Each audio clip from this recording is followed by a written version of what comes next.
تحلیلی بر کتاب سرگذشت تهران. کتاب سرگذشت تهران اثر خواندنی، روایتی است شگرف از تحولات پرفراز و نشیب پایتخت ایران. این اثر تهران را نه به عنوان مجموعه‌ای از خیابان‌ها و ساختمان‌ها، بلکه به مثابحه کاراکتری زنده و پویا در کانون مطالعه قرار می‌دهد. نویسنده با مهارت تمام تار و پود تاریخ اجتماعی، سیاسی و فرهنگی شهر را در هم می‌تند. روایت کتاب خطی و ساده نیست، بلکه همچون خود شهر پیچیده و چند ضلعی است. شاهد این ادعا پرداختن به بنیان‌های اقتصادی و تأثیر شگرف آن بر شکلگیری محله‌ها و روابط اجتماعی است.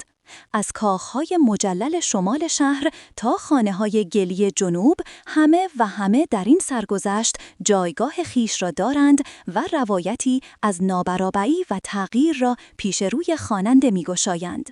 یکی از نقاط قوت این کتاب خلاقیت در روایت‌گذاری است.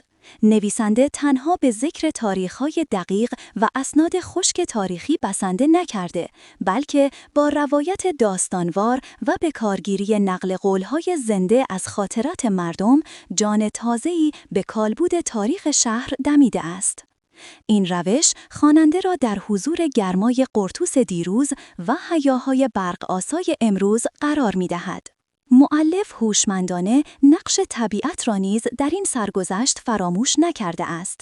از قنات‌های فراموش شده و باغ‌های رفیع دیروز تا هجوم بیرحم بتون و آهن امروز، همه به عنوان بازیگرانی تأثیرگذار در تاریخ تهران مورد احترام قرار گرفته‌اند. این نگاه ابعاد تازه‌ای از رابطه انسان و محیط را در توسعه شهری نمایان می‌سازد. در نهایت، سرگذشت تهران بیش از آن که کتاب تاریخ باشد، داستان زندگی است، داستان زیستگاهی که همواره در میانه تقارن سنت و مدرنیته خود را باز می‌سازد و هویتی نو می‌آفریند.